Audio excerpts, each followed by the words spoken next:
A Casa Virtual Luz Espírita apresenta o programa Gotas da Doutrina Espírita, um momento de reflexão para que possamos aprender e colocar em prática os ensinamentos do Mestre Jesus, sob a coordenação de Cristiane Campos.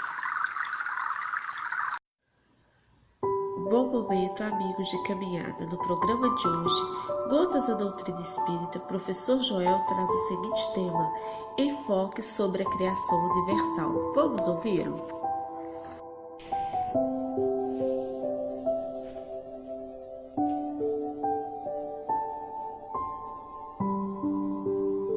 Analisando diante das ponderações que já foram feitas, é necessário que digamos que o universo infinito em meio ao qual nós vivemos, aqui neste pequeno mundo que é o planeta Terra, tiveram todos eles, todos os seus componentes, uma origem. Apresentam na sua trajetória dentro da eternidade uma existência que permite analisarmos o começo, a maturidade evolutiva das estrelas, dos planetas, dos satélites. Eles atingem a maturidade e chegam a um ponto no qual atingem a velhice. E atingindo a velhice, é claro que já expusemos há poucos momentos que muitas vezes, quando vislumbramos a beleza e o esplendor dos céus, estamos tendo a possibilidade de observar até mesmo uma estrela que já não mais existe. Tamanha é a incomensurabilidade infinita do universo onde vivemos, obra da criação divina, que estes eventos fatalmente acontecem. É claro que quando os mundos desaparecem, quando as estrelas desaparecem, é preciso considerarmos que a matéria-prima fundamental, a substância cósmica universal, prossegue existindo. E esta matéria cósmica universal, na sua essência, pode-se dizer que contém os elementos materiais fluídicos e vitais de todos os universos que estadeiam sua magnificência diante da eternidade. Ela é a mãe fecunda de todas as coisas, a primeira avó e, sobretudo, a eterna geratriz. Absolutamente não desapareceu essa substância de onde provém as esferas siderais. Não morreu essa potência, pois que ainda incessantemente dá à luz às novas criações que têm a sua continuidade neste universo infinito de Deus. E incessantemente recebe, reconstituídos, os princípios dos mundos que se apagaram no livro eterno. Esta substância etérea, então, além de estar sendo, como já dissemos, a matéria-prima a partir da qual os elementos materiais foram formados, ainda entre nós e entre todas as regiões do universo prossegue existindo, enchendo mais ou menos este universo, este mundo rarefeito, de forma rarefeita, nas regiões imensas, ricas de aglomerações de estrelas, mais ou menos condensado, onde o céu astral ainda não brilha, mais ou menos modificado por diversas combinações, de acordo com as localidades da extensão. Nada mais é do que a substância cósmica primitiva, onde residem as forças universais, donde a natureza ha tirado todas as coisas. Este fluido, que foi a matéria cósmica universal, independente de ter sido matéria-prima no começo para constituir os elementos que perfazem o mundo material, seja na proporção infinita, seja no nosso próprio mundo, pode-se dizer que eles continuam sendo um fluido etéreo que penetra todos os corpos. É mais sutil, é muito quintessenciado esse fluido. É nele que reside, ainda precisamos dizer, o princípio vital, que dá origem à vida dos seres, que perpetua em cada globo, conforme a condição deste princípio, que em estado latente se conserva adormecido, onde a voz de um ser não o chama.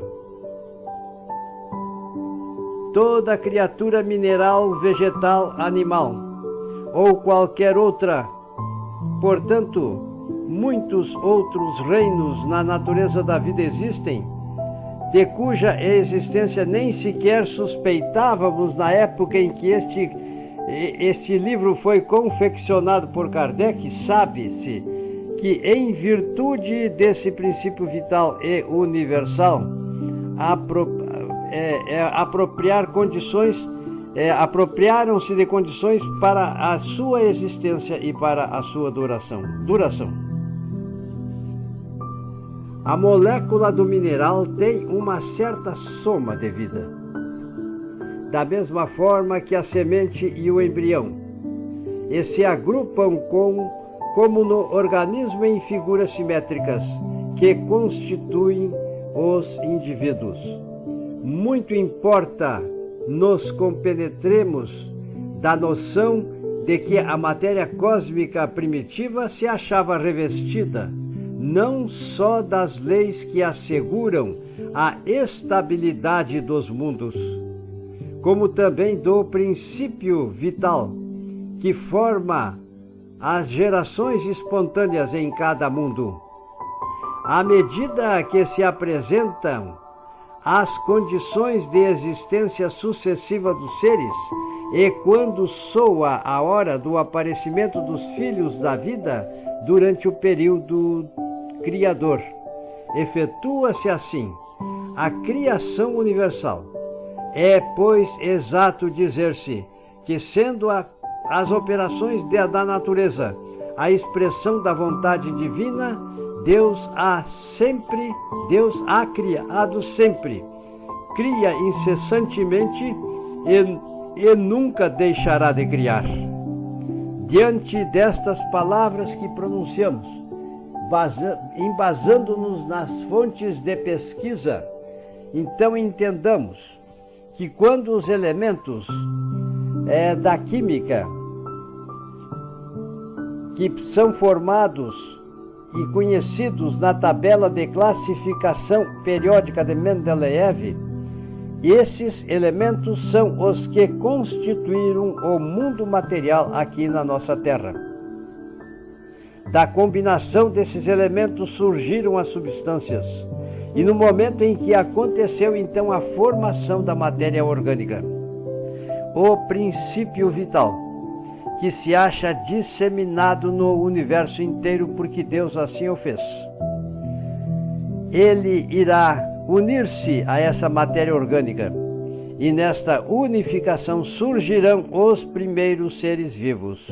Não é propriamente então uma geração espontânea, mas por diretrizes divinas esses eventos, esses fatos acontecem. É necessário que ponderemos e verifiquemos que nas nossas análises nunca poderemos nos desvincular das bases científicas que precisam ser tomadas como referência para percebermos que na natureza não existem saltos, não existe milagre de criação de um ser vivo de um momento para o outro. E nós temos nos estudos ainda a dizer que os estromatólitos, que são formações aparentemente como se fossem rochas ovoides, elas têm aderidas em si, no seu estroma, na rocha os primeiros seres vivos que apareceram. Estes seres vivos na Terra foram datados e tem-se uma ideia aproximada, porque é dentro das estimativas, usando o método do carbono, isótopo do carbono 12, sabe-se que há cerca de 3,6 a 3,8 bilhões de anos, eles eram os primeiros seres vivos que foram formados. Mas no momento em que a vida está constituída, é claro que, se é um ser vivo, de uma forma que agora não consideraremos, estão presentes também os ácidos nucleicos, que expressam os meios pelos quais estes seres foram formados, e no processo de mutação ou mutagênico, alguns surgiram que adquiriram, que tiveram formado em si nessa mutação as primeiras moléculas de clorofila. E aí então aconteceu o surgimento da fotossíntese ou síntese clorofiliana por intermédio da energia da luz solar. E assim as águas dos oceanos primitivos, por causa da presença desses seres fotossintetizantes, que de forma científica surgiram, nós podemos dizer que a água oceânica começou a ficar enriquecida de oxigênio. Após, porque também no transcurso da eternidade surgiram as algas fotossintetizantes, também possuidoras de clorofila, formaram-se os meios através dos quais o oceano ficou saturado de oxigênio.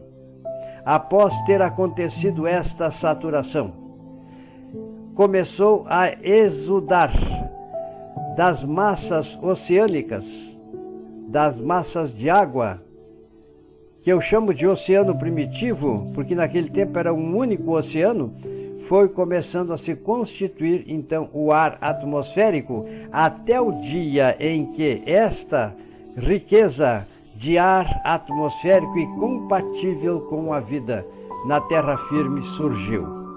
Percebam, pois, meus irmãos, agora nós estamos usando a ciência como ponto de referência.